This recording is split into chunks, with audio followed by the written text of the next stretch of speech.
प्रश्न नंबर 12, प्रेरणा, पारस, जयश्री एक साझेदारी पीढ़ी के साझेदार हैं। तारीख 1/4/2016 को उनकी पूंजी क्रमशः 1,50,000, 90,000, 60,000 थी। उनका आहरण निम्नानुसार दिया गया है। आहरण दिया है 1/7/2016 को 15,000 और पारस का 31/10/2016 का 24,000 दिया गया है। तो सबसे पहले आपको यहाँ पर क्या बनाना है, लाभ हानि वितरण खाता और साझेदारों का पूंजी खाता बनाना है। आगे हम करते जाते हैं, साथ में सवाल भी देखते जाते हैं। तो सबसे पहले हमको साझेदारों का पूंजी खाते में हम लोग लिखते हैं 1/4/2016 शेष आगे लाए, शेष आगे लाए कितना लिखते हैं, तो यहाँ पर 1,50,000, यहाँ पर उसका 90,000 दिया है पारस का पूंजी और जयश्री का 60,000 दिया है, तो 60,000 लिख देते हैं। आप इस तरह के वीडियो देखना चाहते हो डिस्क्रिप्शन में लिंक दिए, वहाँ से आप देख सकते हो स्टेट और अकाउंट की। अब हम यहाँ पर हमने लिख लिया, अब आहरण लिखते हैं तो 1/7/2016 आहरण खाते कितना है 15,000 और फिर 30/10/2016 को आहरण खाते किसने लिया है, पारस ने लिया है 24,000। इसने यहाँ पर नहीं है तो यहाँ पर डैश कर देते हैं। उसके बाद हम लोग क्या करते हैं, पूंजी पर ब्याज गिनते हैं। तो पूंजी की ब्याज की दर आप देखेंगे तो एक पूंजी की ब्याज की दर कितना दिया गया है, तो यहाँ लिखा है साझेदारों के करार पत्र के अनुसार पूंजी पर 5% और आहरण पर 12% ब्याज गिनना है। तो हम लोग पूंजी पर ब्याज गिनते हैं तो 5% गिनना है। तो यहाँ पर लिखते हैं 31/3/17 पूंजी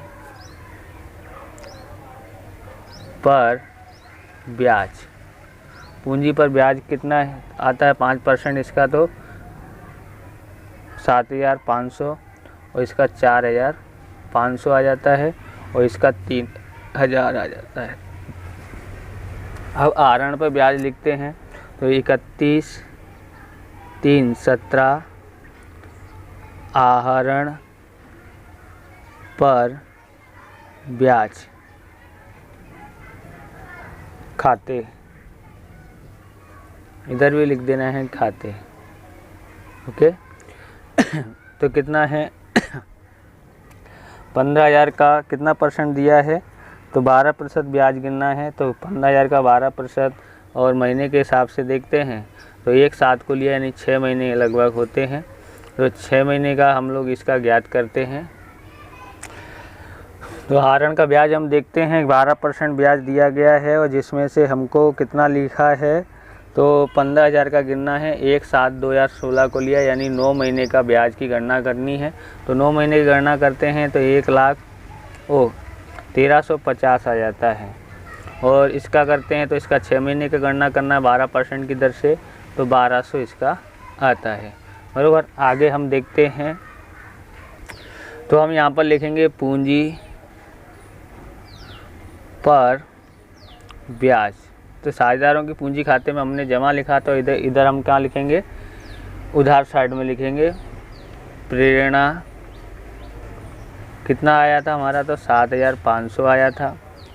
पारस ने के पास से कितना आया था, तो हमारे पास 4,500 आया था। और जयश्री के पास से हमको कितना मिला, जयश्री के पास से हमको 3,000 मिला है। सबका टोटल करते हैं तो कितना आ जाता है 15,000। ऐसे ही आहरण पर ब्याज लिखते हैं, आहरण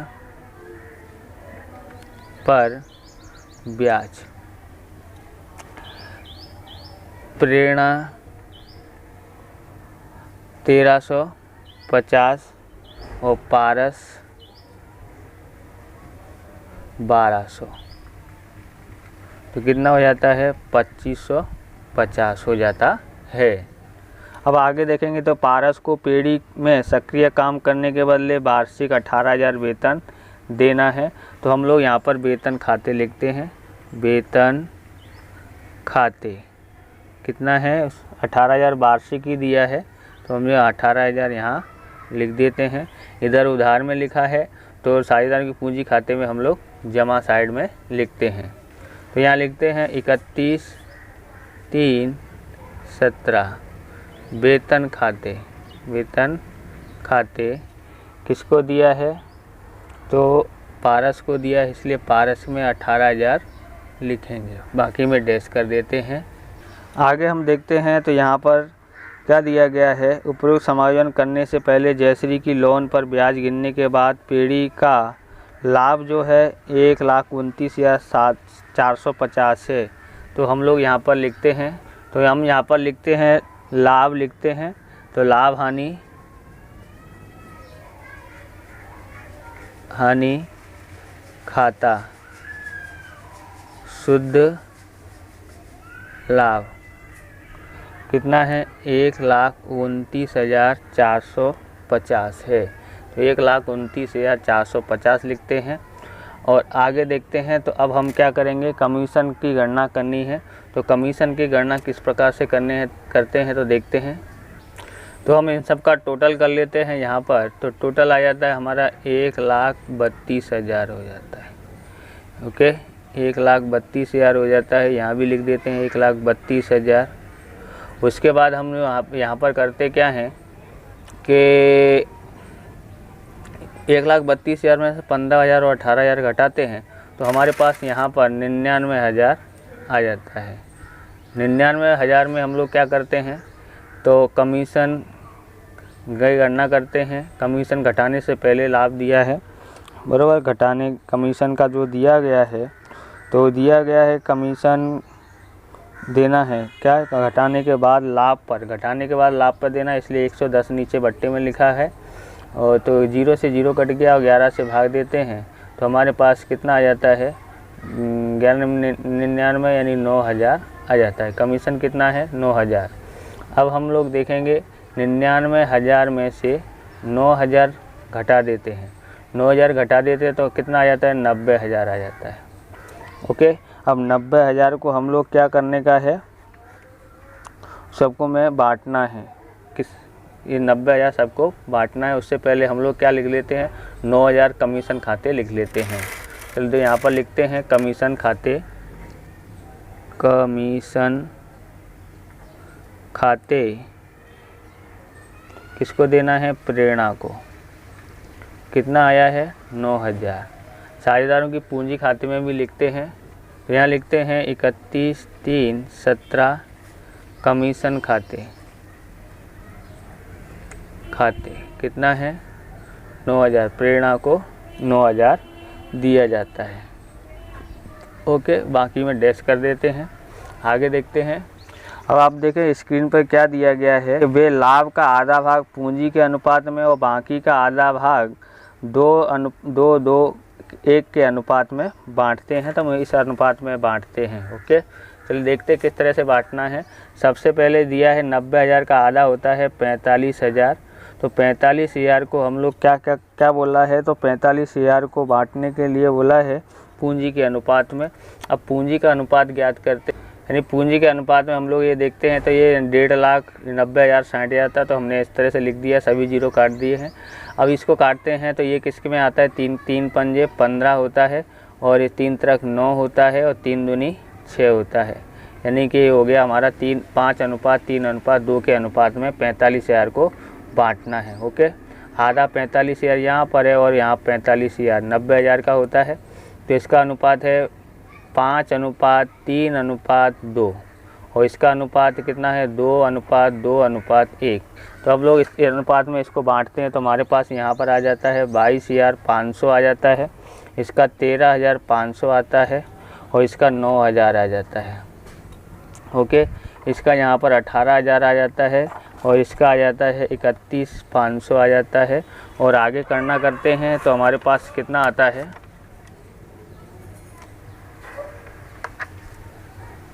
तो इसका 31,500 आ जाता है और इसका 18,000 आ जाता है। ओके, इसका टोटल मार देते हैं तो टोटल हमारे पास हो जाता है 40,500 और इसका हो जाता है 31,500, सॉरी इधर 18,000 आता है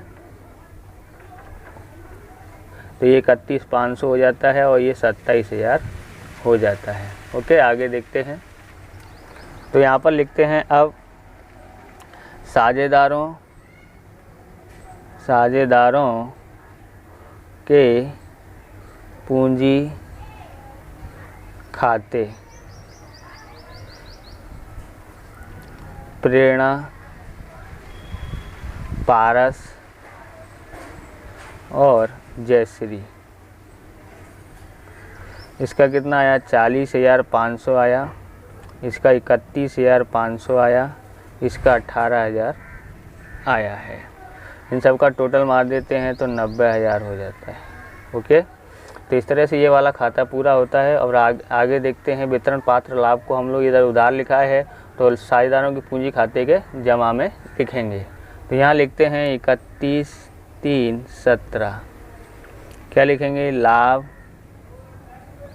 हानि वितरण खाते। वहाँ से लेके आए हैं तो कितना कितना लेके आए हैं, तो यहाँ लिखेंगे 40,500, इसका है 31,500 और इसका है 18,000। ओके, लिखना हो तो वितरण पात्र लाभ। आगे हम लिखते हैं, आगे गणना करेंगे तो हम लोग को क्या करना पड़ेगा, तो देखेंगे सबसे किस साइड का टोटल, मैंने टोटल करके रखा हुआ है। तो हम लोग यहाँ देखेंगे कि सबसे ज़्यादा टोटल किसका हो रहा है। तो सबसे ज़्यादा टोटल देखते हैं यहाँ पर। तो यहाँ पर एक समायोजन लिखा है कि उपयुक्त समायोजन की असर देने के बाद लाभ हानि पूंजी खाते लिखने के बाद पीढ़ी की कुल पूंजी वर्ष के प्रारंभ में कुल पूंजी जितनी ही रखना ठहराव किया है, जो कि 2:1 के अनुपात में होना चाहिए। तो 2:1 के अनुपात में हम लोग रखते हैं। टोटल पूंजी हमारे पास कितनी है, तो हमारे पास है देखो 1.5 लाख और 90,000 और 60,000। तो 60,000 90,000 1.5 लाख 1.5 लाख 3 लाख। 3 लाख को किस अनुपात में बांटना है? 2:1 के अनुपात में बांटना है। तो 2:1 के अनुपात में बांटते हैं। तो हम यहाँ पर लिखेंगे शेष आगे ले गए। इस अनुपात में हम लोग ले जाएंगे 31/3/17। शेष आगे लाए इधर तो शेष आगे लेगा इधर। तो हम लोग 3 लाख को 2:1 में बांटेंगे। तो इसका कितना हो जाता है? 1,20,000 हो जाता है। ओके, और इसका भी 1,20,000 होता है और इसका 60,000 होता है। ओके, अब हम यहाँ पर देखते हैं टोटल किसका ज़्यादा हो रहा है, किसका कम हो रहा है और कौन रोकड़ लाएगा, कौन ले जाएगा। तो यहाँ पर ध्यान में रखना है कि यहाँ आता है टोटल यहाँ कितना हो जाता है? 2,07,000 होता है टोटल। सबसे ज़्यादा इसका होता है तो यहाँ लिखते हैं 2,07,000। ओके, तो यहाँ लिखेंगे रोकड़ खाते 31/3/17 रोकड़ खाते कितना लिखेंगे? 60,650। क्योंकि ये कम पड़ रहा है, 2 लाख में से हम लोग 1,20,000 घटाएंगे और 1,350 और 15,000 घटाएंगे तो ये हमारा आ जाता है। ये हमने ज्ञात किया है। ओके, 70,650। अब यहाँ पे देखेंगे तो इसका भी टोटल ज़्यादा होता है। तो इसका टोटल कितना होता है? तो 81,000 होता है। 81,000 होता है। तो यहाँ भी हम लोग 81,000 लिखेंगे और 81,000 में से 60,000 घटा देते हैं तो हमारे पास कितना बचता है? 21,000 बचता है। तो ये भी 21,000। ओके, इसमें कुछ नहीं है। इसका टोटल इधर साइड का ज़्यादा होता है। कितना होता है? 1,20,000 24,000 और 1,200। तो ये हो जाता है 1,45,200। 1,45,200। अब यहाँ पर हम लोग क्या करेंगे? इसमें से 1,45,000 में से 31,500 18,000 45,000 90,000 घटाते हैं तो हमारे पास आ जाता है 1,200। यहाँ लिखते हैं 31/3/17। तो ये रोकड़ खाते लिखते हैं। रोकड़ खाते 1,200। ओके, आप इसको पूरा समझना। तो वर्ष के अंत में पीढ़ी की कुल पूंजी पर प्रारंभ पूंजी अर्थात 3 लाख साझेदारों के बीच में 2:1 में बांटा है, जो 1,20,000 और 1,20,000 60,000 थी। इसके लिए पूंजी समायोजन असर देने के बाद पारस को 1200 कम पड़ती रकम रोकड़ लाएगा, यानी 1200 रुपये वो लेके आएगा। प्रेरणा और जयश्री क्रमशः 70,650 और 21,000 रोकड़ धंधे में से ले जाएंगे। इस तरह से ये सवाल पूरा होता है। अगर आपको हमारा ये वीडियो अच्छा लगे तो लाइक शेयर कमेंट करें। चैनल पर नए हो तो चैनल को सब्सक्राइब करें। मिलते हैं नेक्स्ट वीडियो में। वंदे मातरम। जय हिंद, जय भारत।